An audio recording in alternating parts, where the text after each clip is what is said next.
vous dit, ne vous inquiétez pas pour votre vie, de ce que vous mangerez, ni pour votre corps, de quoi vous serez vêtus. La vie n'est-elle pas plus que la nourriture et le corps plus que le vêtement? Regardez les oiseaux du ciel, ils ne sèment ni ne moissonnent, et ils n'amassent rien dans des greniers. Et votre Père céleste les nourrit. Ne valez-vous pas beaucoup plus qu'eux? Qui de vous, par ses inquiétudes, peut ajouter une coudée à la durée de sa vie? Et pourquoi vous inquiétez au sujet du vêtement? Considérez comment croissent les lys des champs. Ils ne travaillent ni ne filent. Cependant, je vous dis que Salomon même, dans toute sa gloire, n'a pas été vêtu comme l'un d'eux. Si Dieu revêt ainsi l'herbe des champs qui existe aujourd'hui et qui demain sera jetée au four, ne vous vêtira-t-il pas à plus forte raison, gens de peu de foi? Ne vous inquiétez donc point et ne dites pas « Que mangerons-nous? Que boirons-nous? De quoi serons-nous vêtus ?» Car toutes ces choses, ce sont les païens qui les recherchent. Votre Père céleste sait que vous en avez besoin. Cherchez premièrement le royaume et la justice de Dieu, et toutes ces choses vous seront données par-dessus. Ne vous inquiétez donc pas du lendemain, car le lendemain aura soin de lui-même. À chaque jour suffit sa peine. Ne jugez pas afin que vous ne soyez point jugés, car on vous jugera du jugement dont vous jugez, et l'on vous mesurera avec la mesure dont vous mesurez. Pourquoi vois-tu la paille qui est dans l'œil de ton frère, et n'aperçois-tu pas la poutre qui est dans ton œil? Ou comment peux-tu dire à ton frère, « Laisse-moi ôter une paille de ton œil, toi qui as une poutre dans le tien » Hypocrite, ôte premièrement la poutre de ton œil, et alors tu verras comment ôter la paille de l'œil de ton frère. Ne donnez pas les choses saintes aux chiens, et ne jetez pas vos perles devant les pourceaux, de peur qu'ils ne les foulent aux pieds, ne se retournent et ne vous déchirent. Demandez, et l'on vous donnera. Cherchez, et vous trouverez. Frappez, et l'on vous ouvrira. Car quiconque demande, reçoit. Celui qui cherche, trouve, et l'on ouvre à celui qui frappe. Lequel de vous donnera une pierre à son fils s'il lui demande du pain? Ou s'il demande un poisson, lui donnera-t-il un serpent?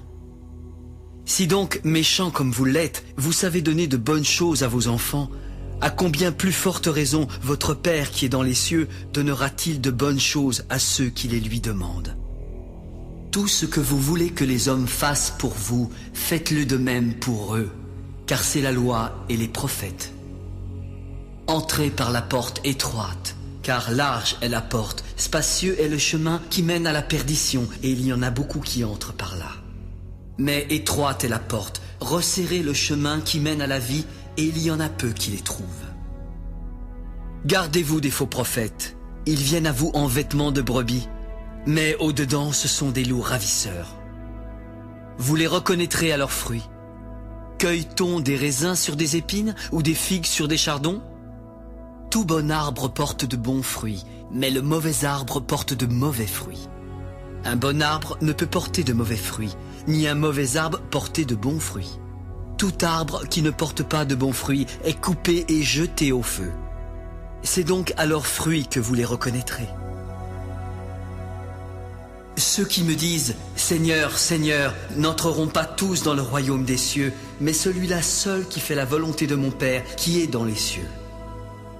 Plusieurs me diront en ce jour-là « Seigneur, Seigneur, n'avons-nous pas prophétisé par ton nom? N'avons-nous pas chassé des démons par ton nom? Et n'avons-nous pas fait beaucoup de miracles par ton nom ?» Alors je leur dirai ouvertement « Je ne vous ai jamais connus, retirez-vous de moi, vous qui commettez l'iniquité. » C'est pourquoi quiconque entend ces paroles et les met en pratique sera semblable à un homme prudent qui a bâti sa maison sur le roc. La pluie est tombée, les torrents sont venus, les vents ont soufflé et se sont jetés contre cette maison. Elle n'est point tombée parce qu'elle était fondée sur le roc. Mais quiconque entend ces paroles et ne les met pas en pratique sera semblable à un homme insensé qui a bâti sa maison sur le sable. La pluie est tombée, les torrents sont venus, les vents ont soufflé et ont battu cette maison. Elle est tombée et sa ruine a été grande. Après que Jésus eut achevé ses discours, la foule fut frappée de sa doctrine, car il enseignait comme ayant autorité, et non pas comme leurs scribes. Lorsque Jésus fut descendu de la montagne, une grande foule le suivit. Et voici, un lépreux s'étant approché, se prosterna devant lui. « Seigneur, si tu le veux, tu peux me rendre pur. »« Je le veux, sois pur. » Et il fut aussitôt purifié de sa lèpre. « Garde-toi de n'en parler à personne, mais va te montrer au sacrificateur et présente l'offrande que Moïse a prescrite afin que cela leur serve de témoignage. » Comme Jésus entrait dans Capernaum, un centenier l'aborda, le priant et disant « Seigneur, mon serviteur est couché à la maison, il est atteint de paralysie et souffre beaucoup. »« J'irai et je le guérirai. »« Seigneur, je ne suis pas digne que tu entres sous mon toit, mais dis seulement un mot et mon serviteur sera guéri. Car moi qui suis soumis à des supérieurs, j'ai des soldats sous mes ordres, et quand je dis à l'un « va », il va, et quand je dis à l'autre « viens », il vient. Et à mon serviteur, fais cela, il le fait. » Après l'avoir entendu, Jésus fut dans l'étonnement, et il dit à ceux qui le suivaient.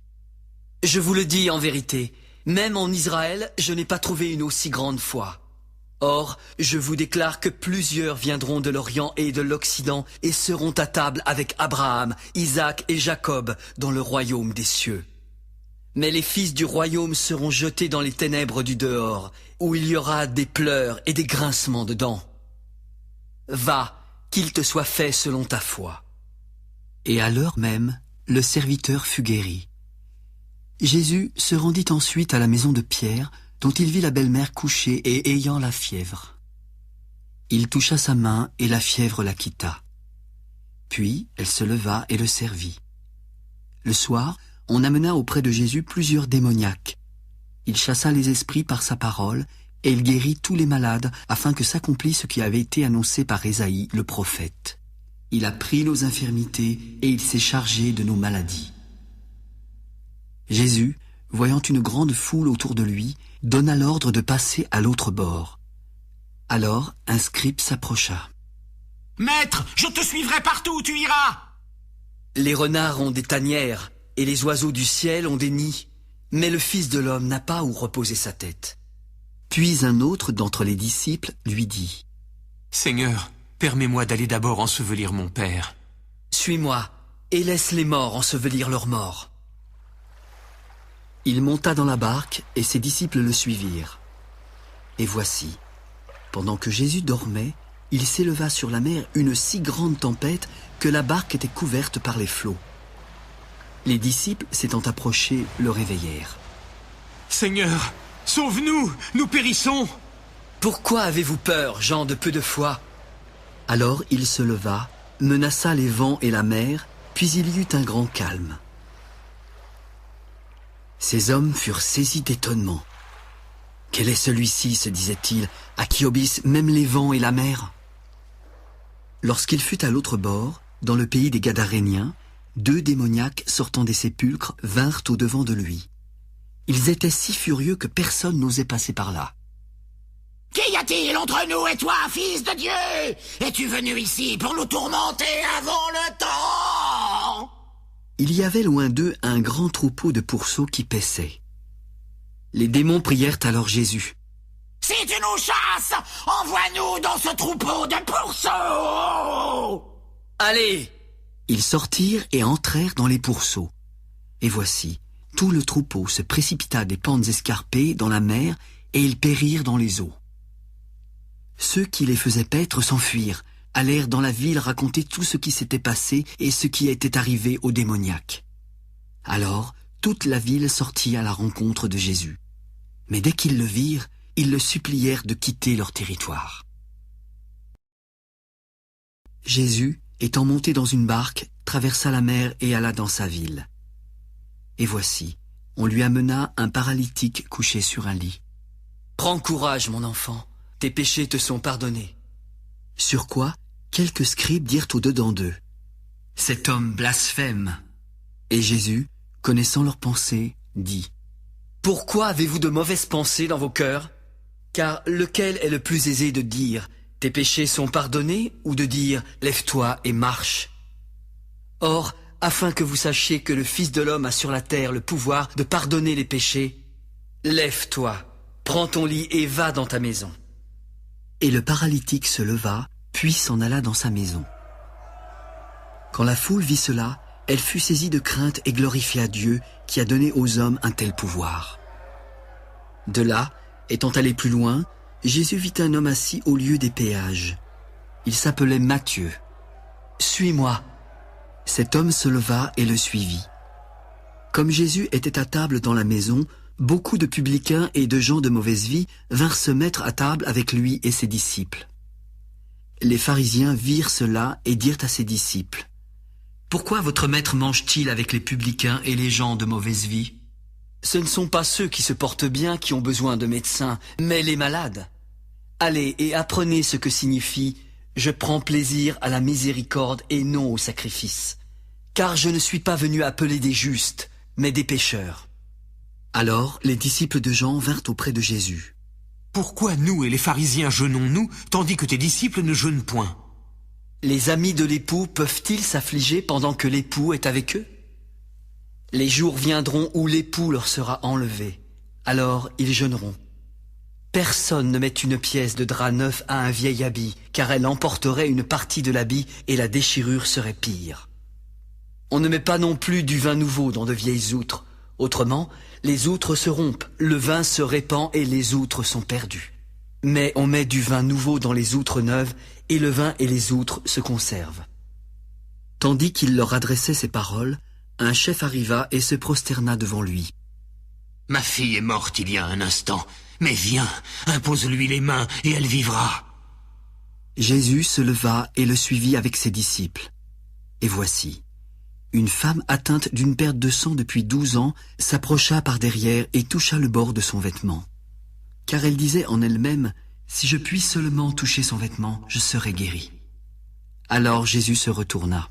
« Prends courage, ma fille, ta foi t'a guérie. » Et cette femme fut guérie à l'heure même.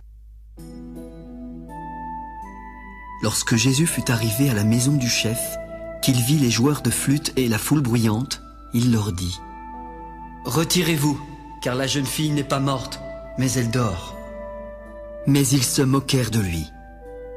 Quand la foule eut été renvoyée, il entra et prit la main de la jeune fille.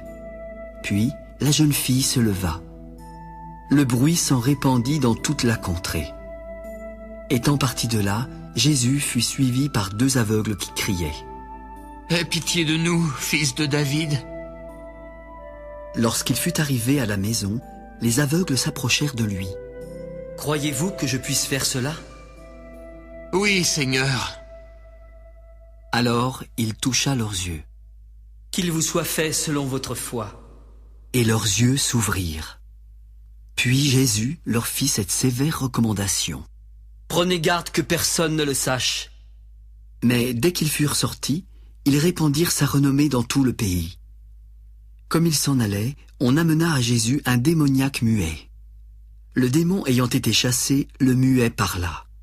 Et la foule, étonnée, disait: « Jamais pareille chose ne s'est vue en Israël. » Mais les pharisiens dirent: « C'est par le prince des démons qu'il chasse les démons. » Jésus parcourait toutes les villes et les villages, enseignant dans les synagogues, prêchant la bonne nouvelle du royaume et guérissant toute maladie et toute infirmité.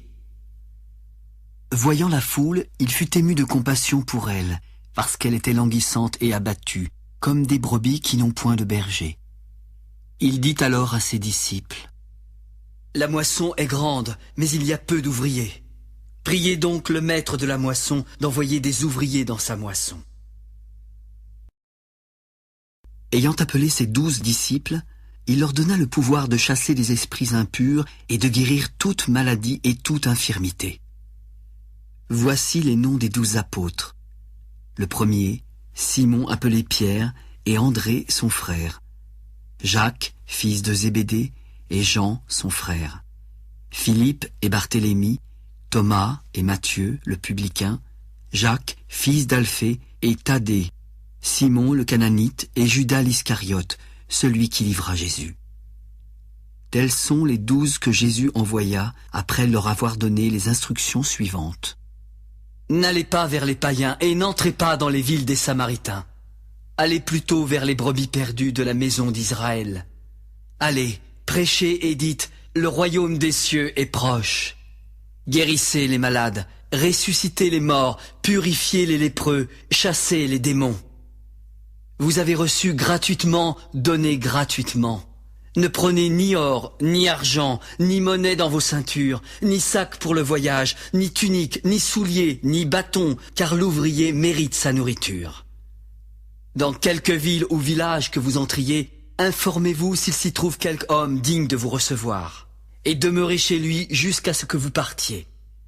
En entrant dans la maison, saluez-la. Et si la maison en est digne, que votre paix vienne sur elle. Mais si elle n'en est pas digne, que votre paix retourne à vous. Lorsqu'on ne vous recevra pas et qu'on n'écoutera pas vos paroles, sortez de cette maison ou de cette ville et secouez la poussière de vos pieds. Je vous le dis en vérité, au jour du jugement, le pays de Sodome et de Gomorrhe sera traité moins rigoureusement que cette ville-là. Voici, je vous envoie comme des brebis au milieu des loups. Soyez donc prudents comme les serpents et simples comme les colombes. Mettez-vous en garde contre les hommes, car ils vous livreront aux tribunaux et vous battront de verges dans leurs synagogues. Vous serez menés à cause de moi devant des gouverneurs et devant des rois pour servir de témoignage, à eux et aux païens.